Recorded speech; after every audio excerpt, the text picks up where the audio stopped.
Three major hacks for Rise of Kingdoms that you should definitely know about, and I'm going to explain in this video and show you all of them and where exactly they are useful and how you can benefit the most out of them.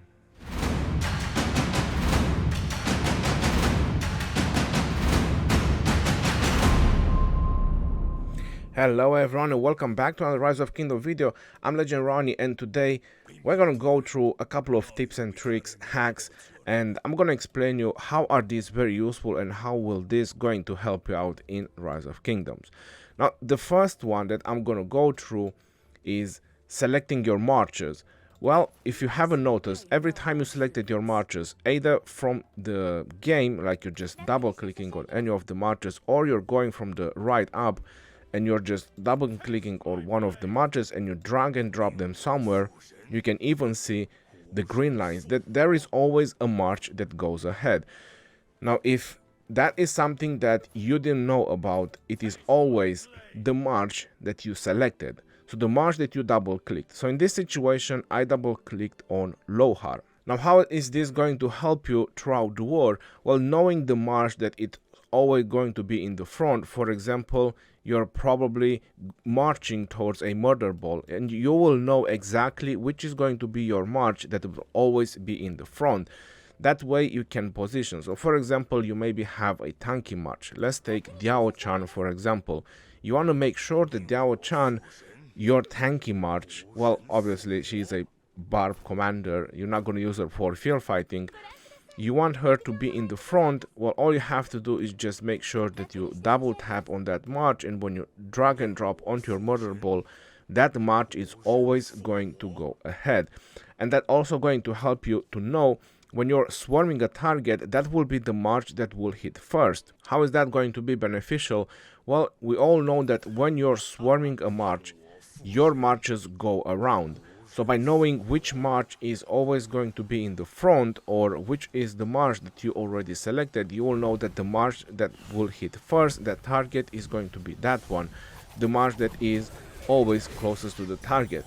Now that is going to help you because you will know which march is going to surround the target. Being the first that you're going to hit, you're also going to be the first that will go around the target. So in a murder ball situation, when your marches and a lot of other player marches are swarming a target, we all know that there is a circle being created of marches around the target, so your march can get on the other side and will be easy picked by your enemies.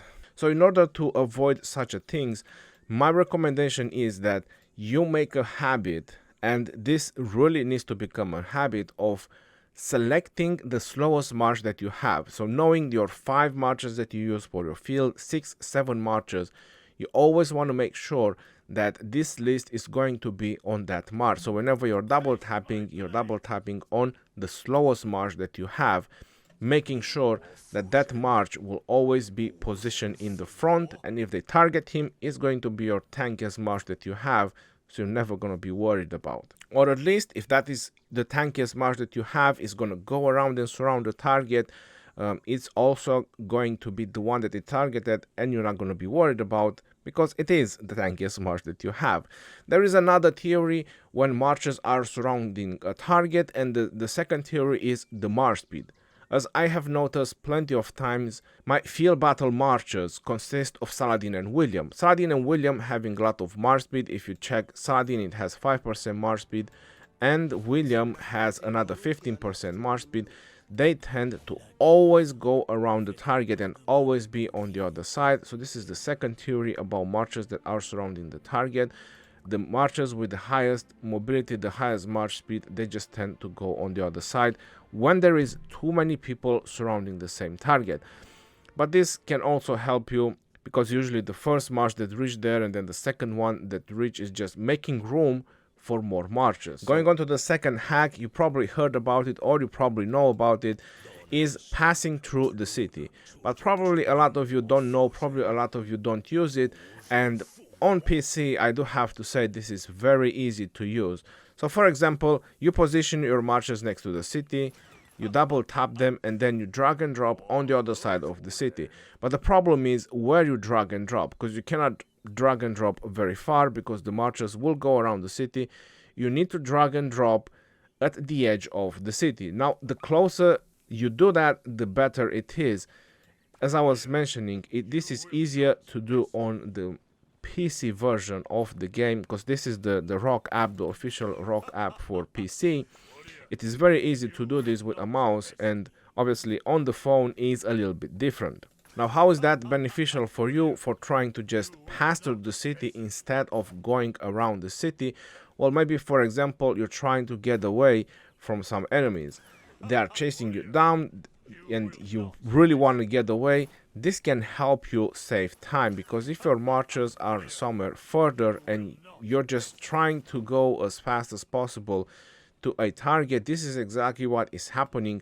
Your marchers are going around the city. But if you double tap and select all your marchers and then you just drag and drop through the city, they just automatically go through the city, and that saves you a lot of time. Now, there is another thing that I have to say about this technique that can work through objectives as well, such as a fortress, not necessarily going through cities. This can help you to go through a flag. This can help you to go through some resource tile. So for example, you go next to the resource tile and then you just drag and drop on the other side of the resource tile, and you have went through the resource tile instead of going around. So this can help you in various situations, not just through the city, any kind of obstacles. If you park next to the obstacle and then you drag and drop on the other side of the obstacle, you just simply pass it instead of going around. Sometimes it works if you drag and drop a little bit further, but usually I prefer to drag and drop as close as possible, then double tap the marchers again and get them to the place where I want to get them. This can also help you very much if you're trying to chase someone down. So if your marchers are not really catching him, instead of going around through all the city, through all the debris that there will be on the map, just try to go through them, get a little bit ahead of him, and then you can swarm him down and cause some severely wounded. Going on to the third hack is about debuffing rallies and debuffing garrison. This has become very popular right now and a lot of people are already using it. How is that exactly working? Well, there is a couple of commanders into the game that have debuffing capabilities. So I'm just going to point out the closest one that I have right now. So for example, you have Minamoto. Minamoto has a 10% chance to cause the target to take 30% more damage for 3 seconds. Will help you using a 1 tier 1 troop hitting the target. It can apply this debuff. So for example, either you're hitting a garrison or you're hitting a rally, and you're probably thinking, hey, but I'm hitting a garrison, I'm losing the troop. Well, you use tier 1 troop, which takes about a couple of seconds to train just 20 of them or 100 of them.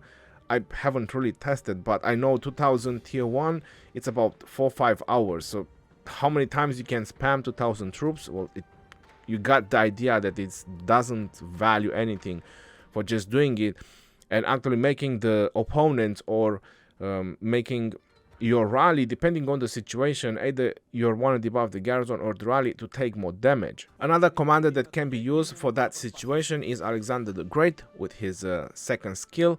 You have a 30% healing reduction. Might not be much, might not be anything, but for example, when it's a Zenobia situation, Zenobia keeps bringing troops back, a little bit of debuff doesn't really hurt. And I also have seen something very particular or very crazy about this. For example, if this procs, when you're hitting the garrison, you lose 1 troop, but this 1000 damage factor is usually killing around 30 troops. So you're also trading 1 troop for 30 troops, and those are probably some tier 4, tier 5s in either that garrison or in the rally. In the rally they will get severely wounded, but in a garrison they will get dead. So how about that? Another debuff that could help only slow down a rally while he is marching, it's also Aethelflaed. She has a 10% chance to reduce the cavalry march speed and other units march speed. So this can also be helpful if you just really want to slow down a rally big time. And for that purpose is also Richard with his expertise. it also does 50% march speed reduction. Going further down the list, a very useful commander for debuffing either rally or garrison is Chandragupta with this skill. So every time you apply Chandragupta on a target, even if it is with one tier 1 troops, you reduce the health and defense of the target. Now, a very important note about this debuffing and about this technique is also the accessories. So if that particular march you're also equipping it with accessories, you can debuff the health and you can debuff the defense as well with accessories. So it's extra debuffs on the target, either it is a garrison or it is a rally. Another commander that can be used for debuffing is Nebuchadnezzar with his 4 skill, reducing the rage of the target, again a 10% chance, but 100 rage reduction. So all you have to do is just tap the target with 1 troop and you will be able to cause some delay on their skills. A commander that could be a little bit helpful for debuffing stronghold or cities or structures in general, it's also Guan Yu, has a 10% chance to reduce the attack on the target. But preferably you want to do pairs of commanders that reduce the defense, that reduce the damage, that reduce the health, that reduce this kind of stuff. And you want to make sure that you don't just spam 5 marches, you want to make sure that you also have some marches on the field. You want to make sure that you also have some marches for the rallies, for the garrison, for various other situations. You can't have just 5 marches of tier 1. It would be better if there will be more players doing this. My recommendation is that you do 2 marches of this tier 1 if you plan to spam debuffing on a target. And some of the best marches that you can do is going to be with Tomyris. So Tomyris, she is one of the best for this, and then the next one is going to be Chandragupta. So either doing Chandragupta and Tomyris, and then you can also put 2 accessories on them, because Tomyris has the poisons which increase the skill damage on the target. So if you have a couple of people spamming this on a target, you could literally stack this poison up to 15 times and you could keep this poison up. All you just need a couple of cities around or a couple of people keep applying this debuff, and then automatically that rally is just going to take some tremendous large amount of damage. This also lasts 5 seconds, so people have plenty of time to get their marches back and attack again. That's why I would recommend to only do like 2 or 3 of these marches, so that way you can see when your marches come back and reuse them again. So Chandragupta and Tomyris, as I was saying, it's a very solid march for this purpose. And the second march that I would recommend is going to be Minamoto with Nebuchadnezzar. The whole point is that all these marches work both on garrison and in rallies, so you don't have to do some specific garrison commanders that will only work on a garrison. And I can give you an example. He has a debuff, defense reduction when you're hitting strongholds or cities, so that will definitely not work in a rally situation. But if you just want to hit a stronghold, Attila can also be used, and I'm pretty sure there is plenty of other commanders that has this kind of debuffs. Cyrus has a debuff as well, and while the damage over time is in effect, the target deal 20% reduced skill damage. So obviously Cyrus is also a very important commander to use for this as well. However you want to make this combination with these commanders, it will definitely help you out tremendous to debuff the rally or the garrison and make them take more dead. Related to strongholds, even some of the new commanders have some super powerful debuffs, like Suleiman with his 3rd skill. So obviously when you want to debuff a structure, apparently you have a lot more options than when you want to debuff a rally. I hope you're going to find this video very helpful, and let me know in the comment section below what you think about these 3 hacks. Until next time, this is your boy Legerani signing off. Peace out, yo, and take care. See you on the next one, and stay safe out there, my friends.